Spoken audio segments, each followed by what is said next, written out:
Hey guys, how are you all? Welcome back to Education Power YouTube channel. Today we will read about present continuous tense and uses of simple present tense. Okay, so let's see. First of all, uses of present simple tense. Okay,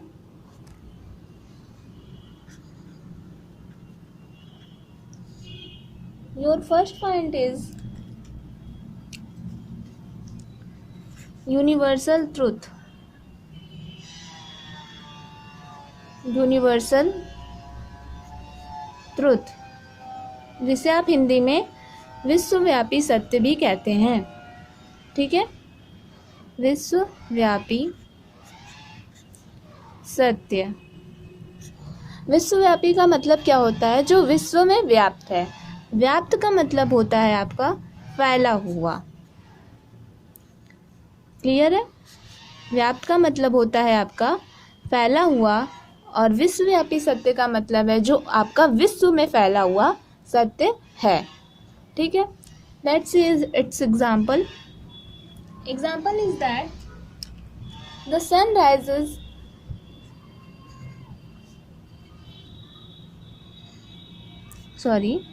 the sun rises in the east. Sun जो है आपका east में rise होता है, मतलब सूरज आपका पूरब से निकलता है. And next point is your habitual behaviour. Okay, habitual behaviour क्या होता है? विच इज हैबिचुअल बिहेवियर को आप हिंदी में स्वभावजनित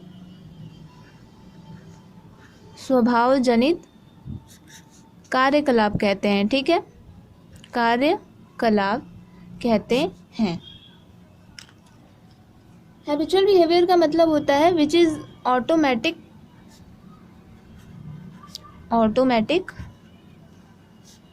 displayed by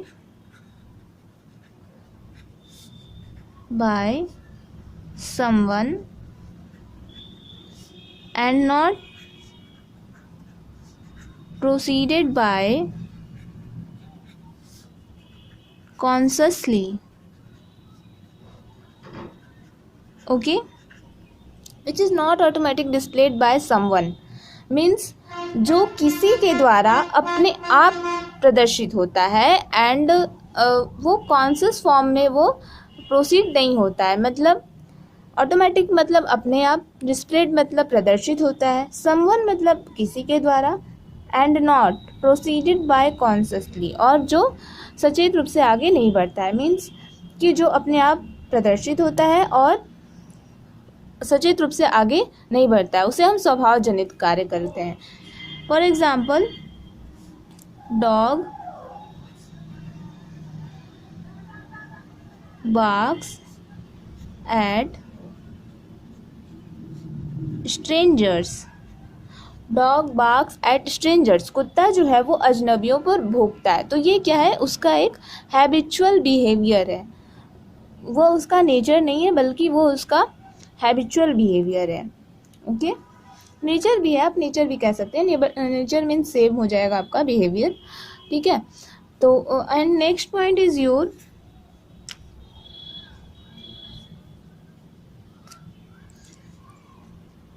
routine actions. Routine actions को आप हिंदी में दैनिक कार्यकलाप कहते हैं. दैनिक कार्यकलाप. For example, you get up at 5 AM. मतलब आप रोज 5 बजे उठते हो. ठीक है, आप 5 बजे उठते हो, तो ये क्या है? आपका दैनिक कार्यकलाप है कि आप इस काम को रोज करते हो. क्लियर है? Next is your permanent actions. Permanent actions. Permanent permanent action को आप हिंदी में स्थायी कार्यकलाप कहते हो। स्थायी कार्यकलाप, ठीक है। तो स्थायी कार्यकलाप का एग्जाम्पल आप इस तरह से देख लीजिए। For example, I live in Varanasi.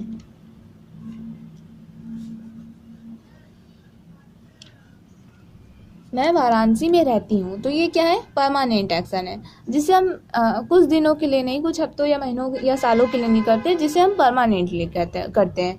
तो वो आपका परमानेंट एक्शन कहलाता है। क्लियर है? Other examples are, for example proverbs के लिए, प्रोवर्ब्स यानी कहावतें, कहावतें के लिए भी हम लोग प्रेजेंट सिंपल टेंस का यूज़ करते हैं। जैसे डोंट जज a book by its cover. Okay, किसी भी पुस्तक को आप उसके बाहरी आवरण से जज मत कीजिए, बाहरी आवरण से आप उसे मत आके, मतलब आप किसी भी चीज़ को बाहर से देखकर ये नहीं कह सकते कि वो चीज़ अंदर से कैसी है। फॉर एग्जांपल, आप किसी भी व्यक्ति या किसी भी पर्सन को देखते हैं तो आप ये नहीं बता सकते कि उसके स्किल्स कैसे हैं, टैलेंट क्या है एंड नेचर क्या है। डेट्स वाई यहाँ पर कहा जाता है कि आप किसी भी चीज़ को उसके बाहरी आवरण से मत आकिए। ठीक है। फैक्ट्स के लिए भी हम लोग प्रेजेंट सिंपल का यूज़ करते हैं। फैक्ट्स को आप हिंदी में तथ्य कहते हैं। For example, sun sets in the west. जो सूरज है आपका वो पश्चिम में अस्त होता है। तो ये क्या है? ये आपका फैक्ट है। तो फैक्ट को हम लोग प्रेजेंट सिंपल में यूज़ करते हैं। ओके, एंड नेक्स्ट है आपका पोजीशन के लिए। पोजीशन को आप हिंदी में स्थिति कहते हैं। क्लियर है? For example, the patient is out of danger. Patient जो है वो खतरे से बाहर है। तो ये क्या बता रहा है? ये पेशेंट की स्थिति को बता रहा है कि हाँ, पेशेंट अब खतरे से बाहर है। तो पोजीशन को बता रहा है, इसलिए हम लोग इसका यूज़ करेंगे। Other examples are situation. Situation को आप हिंदी में परिस्थिति कहते हैं। परि मतलब होता है चारों ओर। ठीक है, परि मतलब चारों ओर, स्थिति मतलब जो आपका बाहर का एनवायरनमेंट है, मतलब जो आपका चारों ओर का जो सिचुएशन है उसे आप इसके लिए यूज़ कर सकते हैं। For example, the crowd is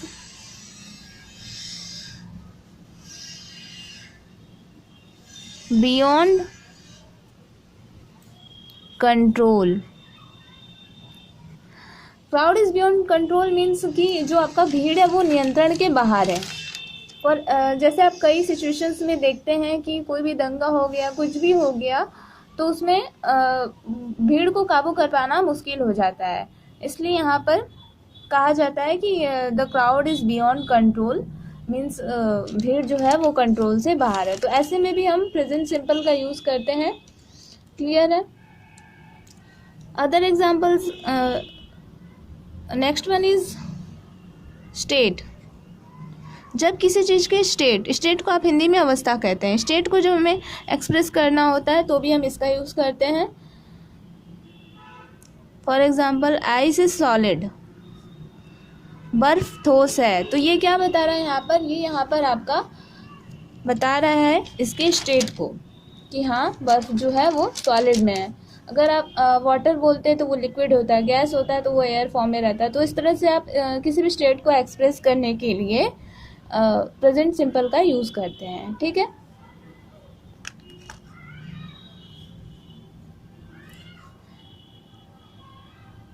existence के लिए, एग्जिस्टेंस मतलब अस्तित्व, अस्तित्व मतलब मौजूदगी। For example, you are a student, आप एक छात्र हैं। तो इसमें ये आपकी मौजूदगी को बता रहा है, इसलिए आप इसमें भी प्रेजेंट सिंपल का यूज़ करेंगे। अदर एग्जाम्पल्स में भी आप इसका यूज़ करते हैं, अदर सिचुएशंस में भी, जैसे inherent quality.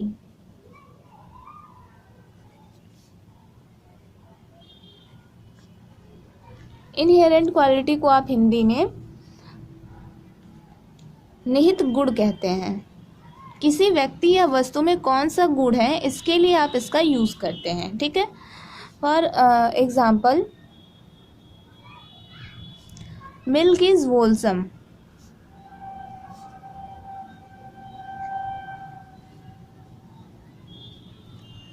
Milk is wholesome, जो दूध है वो स्वास्थ्यकर है।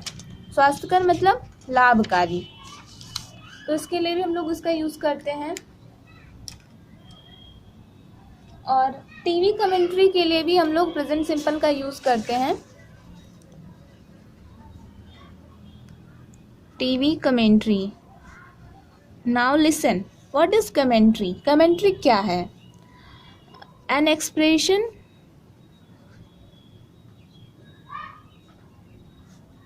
Of opinions or offering of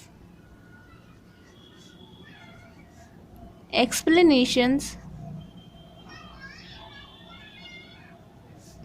about an event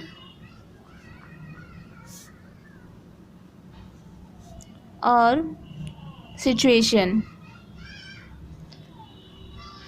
देखिए, एक्सप्रेशन का मतलब होता है किसी चीज़ के व्यक्ति, ऑफ ओपिनियंस मतलब राय की, विचारों की, आर मतलब या, ऑफरिंग मतलब पेशकश, ऑफर करना मतलब आप किसी चीज़ को जैसे ऑफर करते हैं, तो इसी तरह से यहाँ पे ऑफरिंग ऑफ एक्सप्लेनेशन। एक्सप्लेनेशन मतलब स्पष्टीकरण, अबाउट मतलब के बारे में, एन इवेंट, इवेंट का मतलब होता है आपका घटना, ठीक है।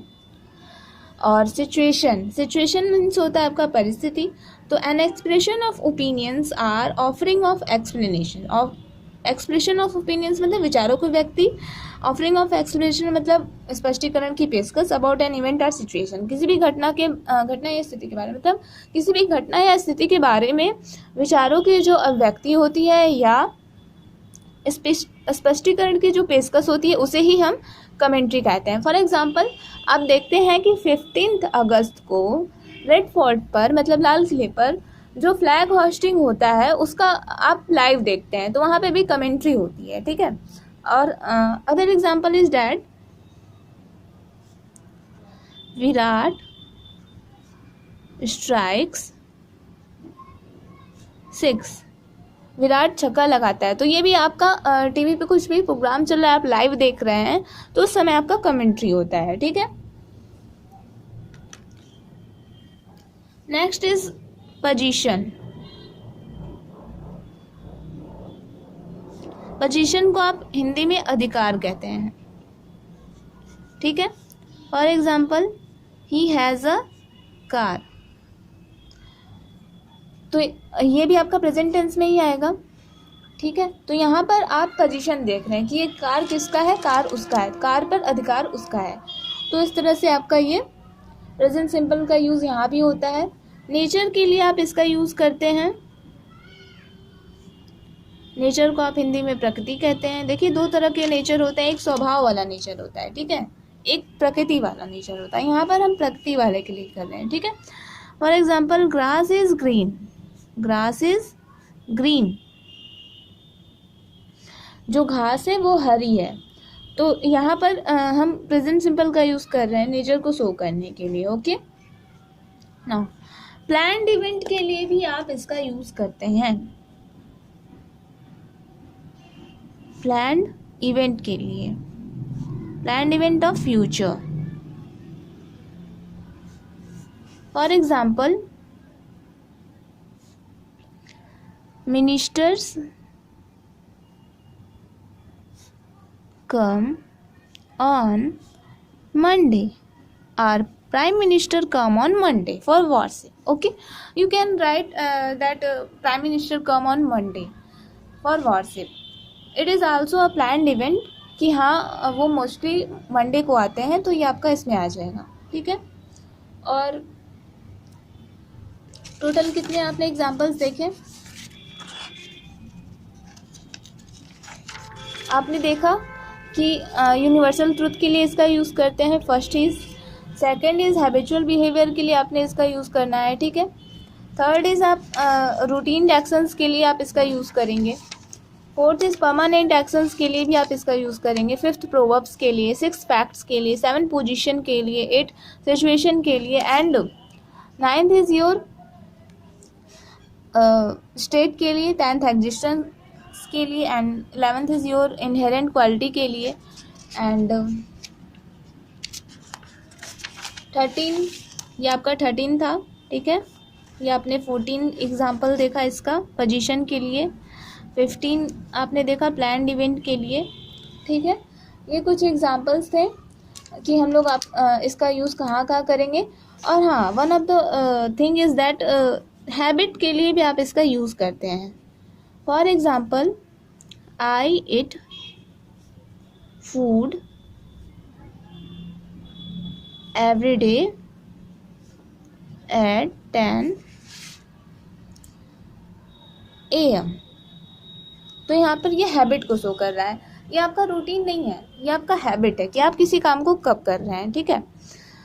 तो कुछ इस तरह से अगर आप किसी भी हैबिट को शो करना चाहें तो आप प्रेजेंट सिंपल का यूज़ कर सकते हैं. Now we will talk about present continuous tense. Present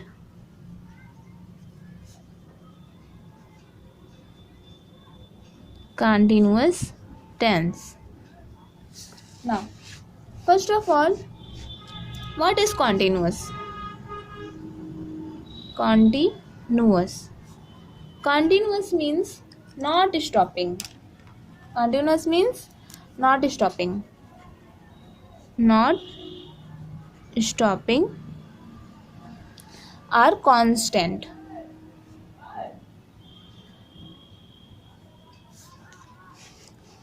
And it is a adjective.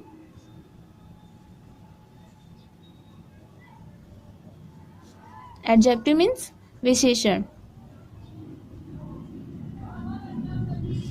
Continuous means without a pause or without a pause or interruption.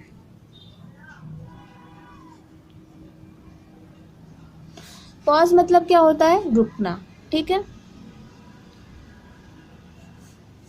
Interruption मतलब क्या होता है? आपका व्यवधान. व्यवधान या जिसे आप रुकावट कहते हैं. विदाउट अ पॉज और इंटरप्शन मतलब बिना रुके या बिना किसी रुकावट के. ठीक है. कंटिन्यूअस का मीनिंग आपको क्लियर है. प्रेजेंट कंटिन्यूअस टेंस को आप हिंदी में निरंतर वर्तमान काल कहते हैं. निरंतर वर्तमान काल कहते हैं. Now let's see what is its definition.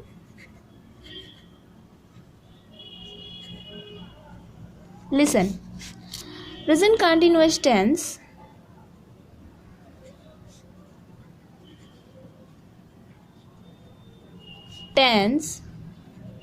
denotes events or actions that are already in progress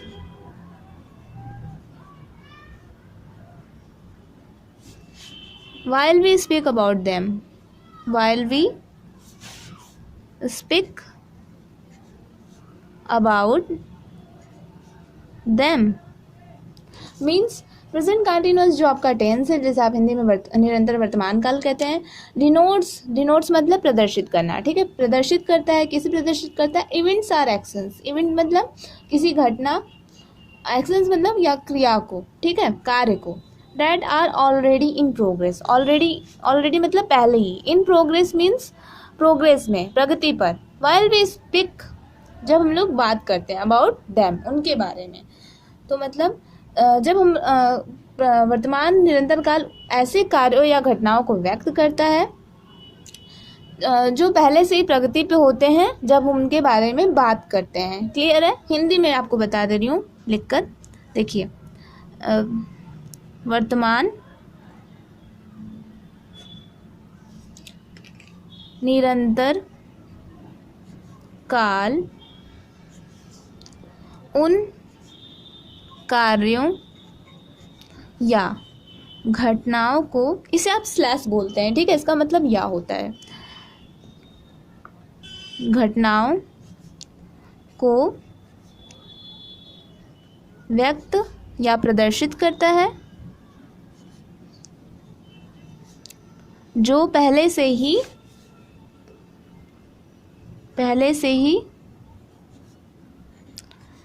प्रगति पर हैं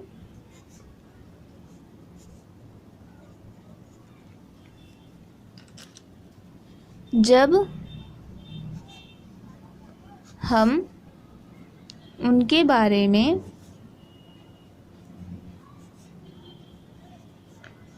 बात करते हैं. ठीक है, ऐसे कार्यों या घटनाओं को व्यक्त करता है जब जो पहले से प्रगति पे होते हैं. फॉर एग्जाम्पल,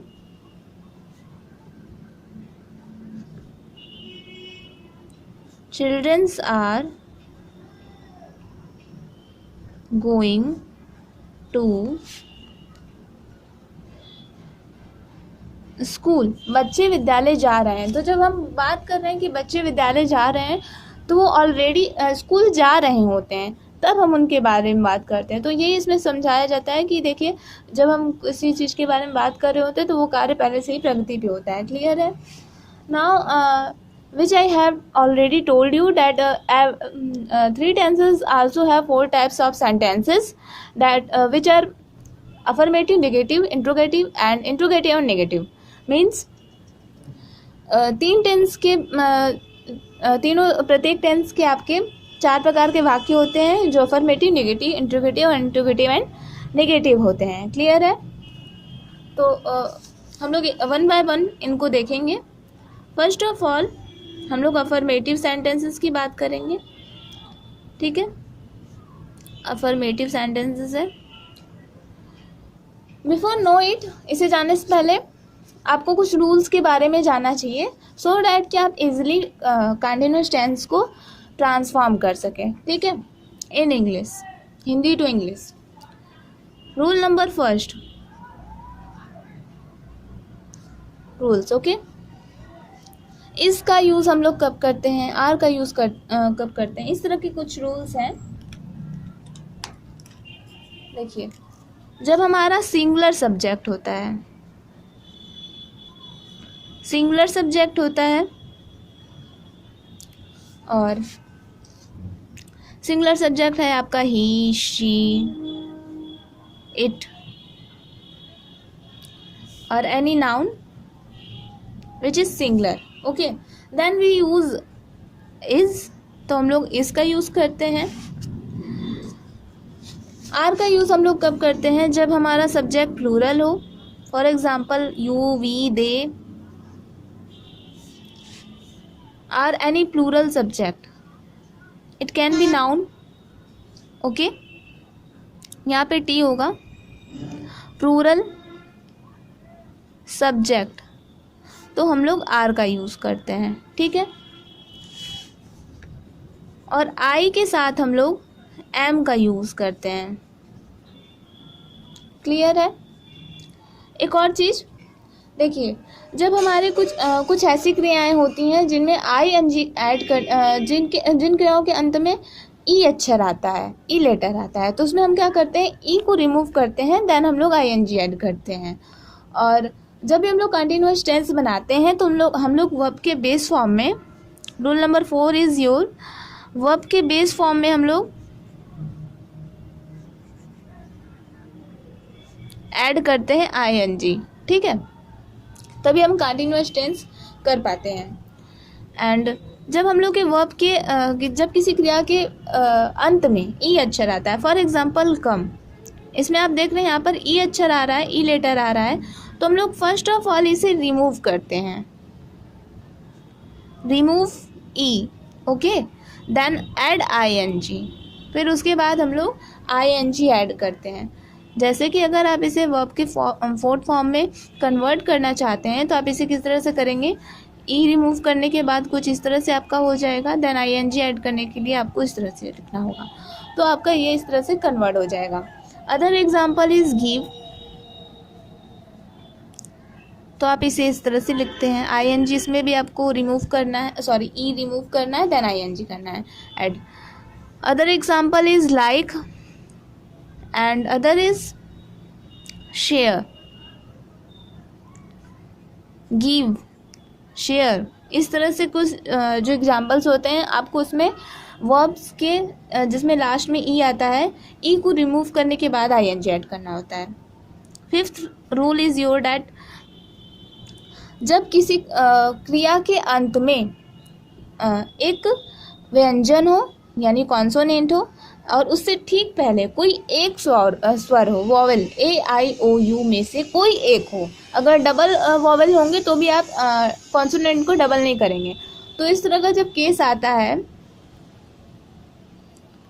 कॉन्सोनेंट हो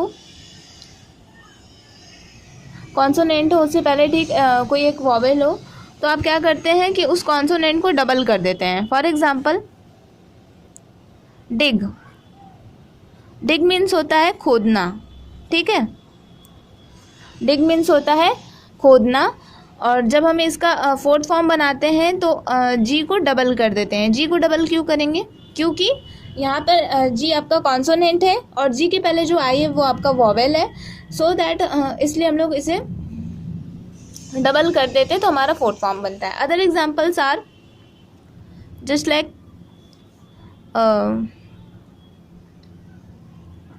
स्विम, स्विम मीन्स होता है आपका तैरना, जब फोर्थ फॉर्म बनाएंगे तो ये कुछ इस तरह से हो जाएगा, आपका एम डबल हो जाएगा, ठीक है।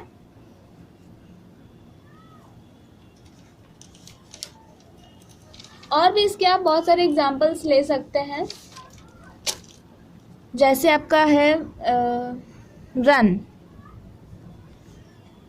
तो ये हो जाएगा आपका रनिंग, क्यों, क्योंकि यहाँ पर वॉवेल है और लास्ट में कॉन्सोनेंट है, तो हम लोग इसे डबल कर देंगे, ठीक है। Other example is put, okay. Now कुछ वर्ब्स ऐसे भी होते हैं जिनके लास्ट में ING ऐड करने से आपको कोई फर्क नहीं पड़ता, उसमें कोई चेंज नहीं होता। फॉर एग्जाम्पल रीड, अगर हम इसे ING ऐड करें तो इसमें कोई चेंज नहीं होगा। सिंग, इसका हो जाएगा आपका सिंगिंग, ठीक है। क्राई, इसका हो जाएगा क्राइंग। आस्क, तो इस तरह के कुछ वर्ब्स होते हैं जिनमें आपको कोई चेंज करने की ज़रूरत नहीं होती है, ठीक है, क्लियर है। One of the most important thing is that, देखिए कुछ वर्ड्स ऐसे होते हैं जिसमें ये कंडीशन फॉलो नहीं होता है। For example open, open is your exception, open, open क्या है आपका एक्सेप्शन है। एक्सेप्शन को आप हिंदी में अपवाद कहते हैं। अपवाद क्या होता है, कुछ अपवाद मतलब कोई वर्ड जो उस नियम को फॉलो ना करता, उस रूल को फॉलो ना करता हो, तो उसे आप अपवाद कहते हैं। जैसे ओपन, अब आप यहाँ देखेंगे कि एन जो है आपका वो कॉन्सोनेंट है, उसके पहले ई जो है वो वॉवेल है, लेकिन हम यहाँ पर ING ऐड करते समय इसे डबल नहीं करेंगे, ठीक है, इसे हम सिंपली ING ऐड कर देंगे, इसमें कोई चेंज नहीं करेंगे। It is a exception, okay. And just like when open हो गया आपका, और भी इस तरह के कुछ वर्ड्स हैं जो आपका एक्सेप्शन है, ठीक है। Now we will talk about affirmative sentences.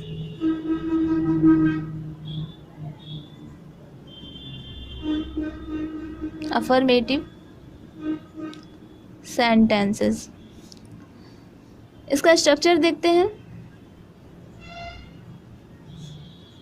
सबसे पहले आपका सब्जेक्ट होगा, फिर हेल्पिंग वर्ब जो इज, एम या आर हो जाएगा, फिर वर्ब का बेस फॉर्म जिसे आप फर्स्ट फॉर्म भी कहते हैं, plus ING plus object plus other word. इस स्ट्रक्चर को आप एक अलग फॉर्म में भी लिख सकते हैं, जैसे सब्जेक्ट प्लस हेल्पिंग वर्ब आपका हो गया इज, एम या आर, फिर आपका वर्ब का फोर्थ फॉर्म। बस चेंज इतना ही है कि यहाँ पर आप बेस फॉर्म प्लस आईएनजी कह रहे थे, इसी को आप वर्ब का फोर्थ फॉर्म कह देंगे, ठीक है। ऑब्जेक्ट और अदर वर्ड, देन आपका फुल स्टॉप। कुछ एग्जाम्पल देख लेते हैं। तुम खाना खाते हो, ठीक है। सॉरी, ये तो आपका प्रेजेंट इंडेफिनिट हो गया। तुम खाना खा रहे हो, खा रहे हो। One of the most important thing, आप इसका आइडेंटिफिकेशन कैसे करेंगे? आइडेंटिफिकेशन के लिए आपको इन तरह के सेंटेंसेस में लास्ट में रहे हो, रही हो, रहा है, रहा हूँ, रही हूँ, इस तरह से वर्ड्स आते हैं, ठीक है। तो आपका स्ट्रक्चर के अकॉर्डिंग पहले सब्जेक्ट हो जाएगा, यू का तुम का यू हो गया। हेल्पिंग वर्ब आपका आर होगा, जैसा मैंने आपको पहले ही बताया कि अगर आपका सब्जेक्ट प्लूरल है तो आप आर का यूज़ करेंगे। देन आपको वर्ब का फोर्थ फॉर्म यूज़ करना है, तो बेस फॉर्म आपका एट है, आईएनजी ऐड करने पे ईटिंग हो जाएगा। ऑब्जेक्ट आपका फूड है, ठीक है। यू आर ईटिंग फूड, तुम खाना खा रहे हो। This was your first example. And second is your, वह विद्यालय जा रहा है,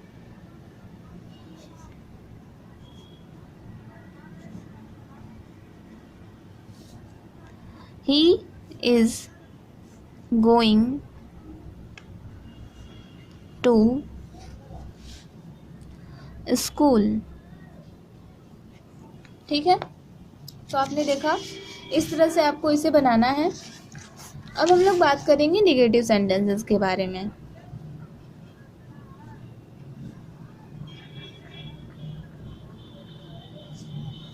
क्लियर है? नेगेटिव सेंटेंसेस का स्ट्रक्चर कुछ इस तरह से होता है आपका। सब्जेक्ट हेल्पिंग वर्ब हो जाता है आपका, इसके बाद आर या एम, फिर प्लस नॉट, प्लस वर्ब का फोर्थ फॉर्म, ऑब्जेक्ट और अदर वर्ड्स। एग्जाम्पल देखते हैं। वह क्रिकेट नहीं खेलता है,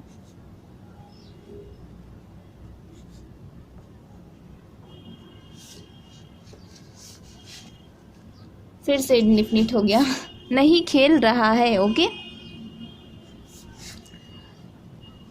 देखिए, ही इज नॉट, वर्ब का आपका फोर्थ फॉर्म हो जाएगा प्लेइंग, ऑब्जेक्ट है आपका गेम, ठीक है। अदर एग्जाम्पल, वे शोर नहीं मचा रहे हैं, वे शोर नहीं मचा रहे हैं। देखिए, इसको आप किस तरह से बनाएंगे? पहले सब्जेक्ट हो जाएगा, सब्जेक्ट है आपका दे, दे के साथ आप क्या यूज करेंगे? इज, आर या एम? बताइए। दे के साथ आप आर का यूज करेंगे, ठीक है, because it's plural subject. Now not का यूज करेंगे according to structure, then verb का fourth form, making a noise, making हो गया आपका, मचा रहे हैं, क्या नहीं मचा रहे, क्या मचा रहे हैं? शोर मचा रहे हैं, तो आपका ये हो गया नॉइज। नॉइज मतलब होता है शोर, ठीक है।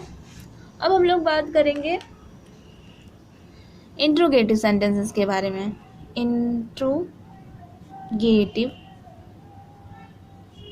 सेंटेंसेस, इंट्रोगेटिव सेंटेंसेस में क्या होता है, आपका हेल्पिंग वर्ब पहले आ जाता है. Helping verb is your, is, am, are. Okay. फिर आपका सब्जेक्ट, फिर आपका fourth form, then object, then other words, and then आपका question mark. It's very important that you have to use question mark. Question mark का आपको use करना है. ठीक है, ये आपका सबसे ज़्यादा इंपॉर्टेंट है. देखिए किस तरह से बनाएंगे. क्या तुम सो रहे हो. ठीक है, तो यहाँ पर आपका सब्जेक्ट है यू. ये प्लूरल सब्जेक्ट है इसलिए आप आर का यूज़ करेंगे, आर. ठीक है, फिर सब्जेक्ट हो गया यू. वर्ब का बेस फॉर्म है आपका सोना, तो सोना का इंग्लिश होता है स्लिप. देखिए सोना भी दो तरह का होता है. एक सोना होता है जो आपका एक्सन होता है, एक सोना होता है जो आपका मेटल होता है. मेटल इज गोल्ड, है ना. तो यहाँ पर आपका एक्सन है, स्लिप, सोना. Are you sleep. Now we have to add ing in this verb. Okay, हम लोग ing ऐड करना है तो ये स्लिपिंग हो जाएगा. Are you sleeping, this is a question. Okay, next is क्या मैं एक निबंध लिख रहा हूँ. क्या मैं एक, दीज आर योर एग्जाम्पल्स. एक निबंध लिख रहा हूँ,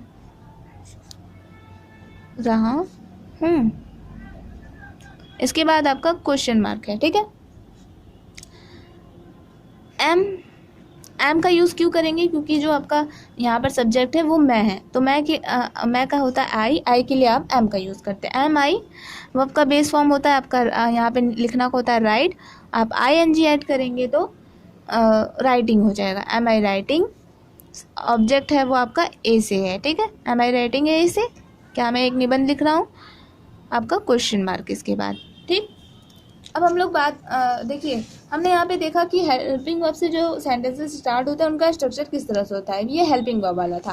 अब हम लोग बात करेंगे कि अगर WH वर्ड से स्टार्ट हो रहा है हमारा इंट्रोगेटिव सेंटेंस, तो हम लोग कैसे ट्रांसफॉर्म करेंगे सेंटेंस को इन इंग्लिश में.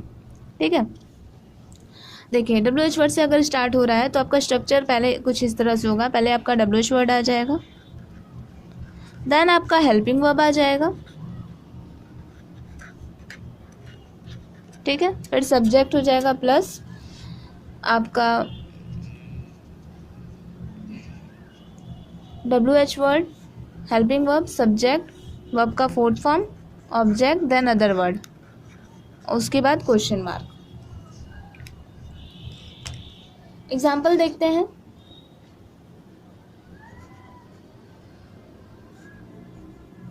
ठीक है, तुम क्यों खेल रहे हो.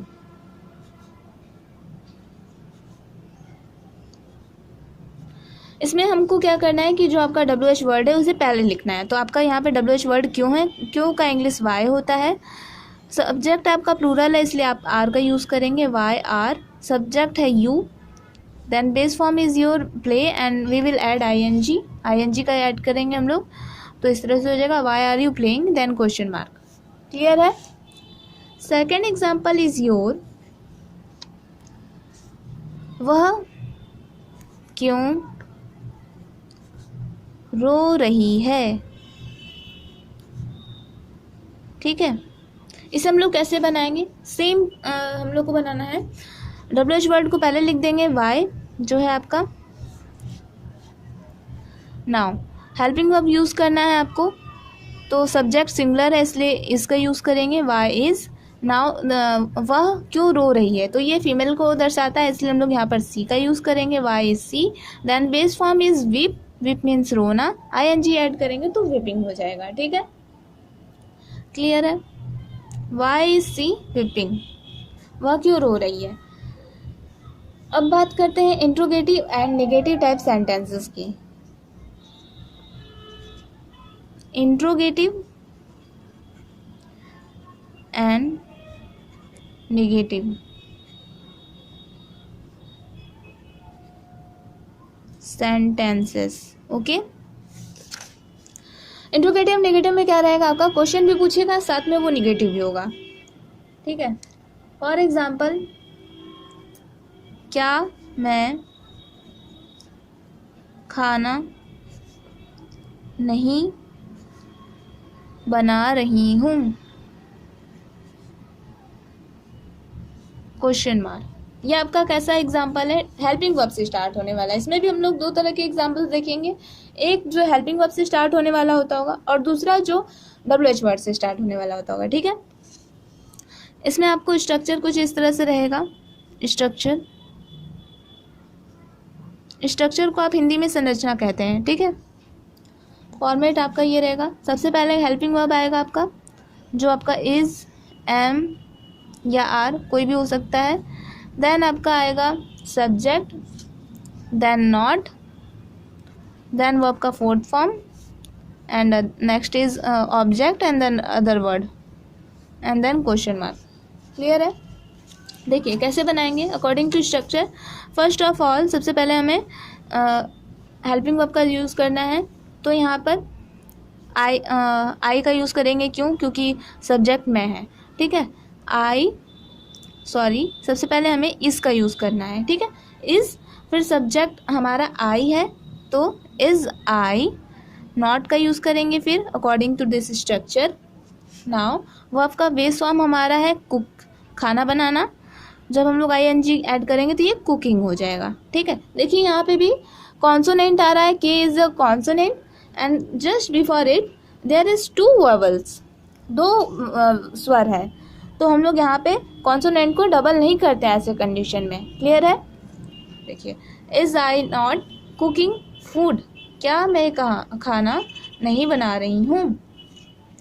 अदर एग्जाम्पल देखते हैं। सेकेंड इज,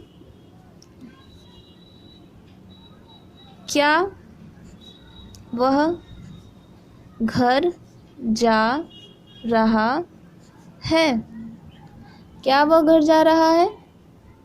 इसे कैसे करेंगे, इज़, ठीक है। नाउ वह के लिए आप ही का यूज़ करेंगे।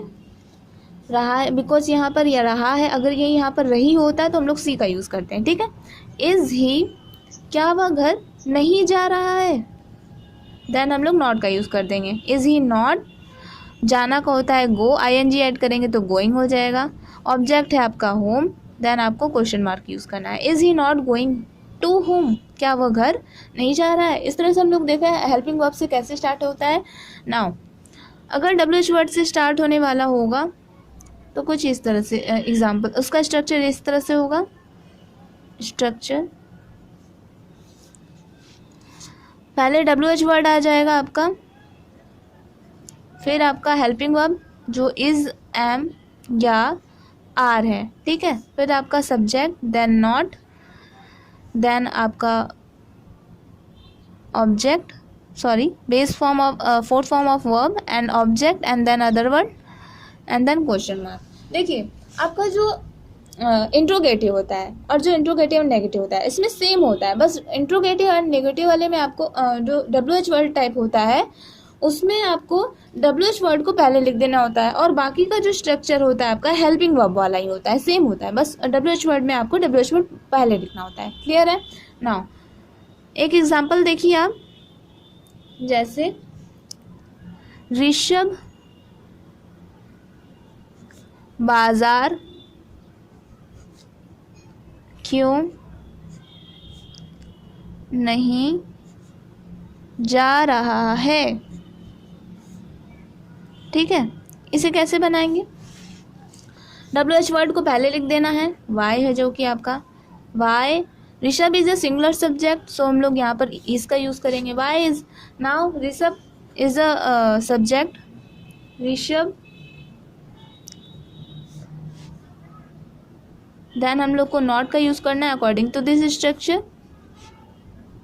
बेस फॉर्म, फिर ING ऐड करना है, गोइंग टू, ऑब्जेक्ट है आपका market. Why is Rishabh not going to market, question mark. इस तरह से आपका ये सेंटेंस बना।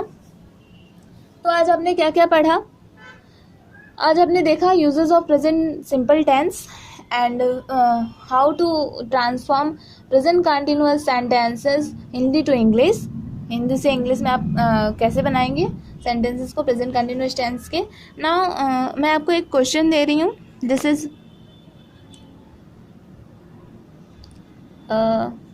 वह अपना गृह कार्य क्यों नहीं कर रही है। ठीक है, गृह कार्य को आप होमवर्क कह सकते हैं। ये आपका रिटन वाला गृह कार्य है, नॉट हाउस होल्ड ड्यूटीज, घर वाला काम नहीं है। ठीक है, इसलिए आप यहाँ पे होमवर्क करेंगे। अगर घर वाला काम होता है, जो घर का काम होता है, तो उसे आप हाउस होल्ड ड्यूटीज़ कहते हैं। ठीक है, इसका आंसर आपको कमेंट सेक्शन में कमेंट करके बताना है। क्लियर है? अगर आपको कोई भी डाउट्स या क्वेरीज हो तो आप कमेंट सेक्शन में कमेंट करके पूछ सकते हैं।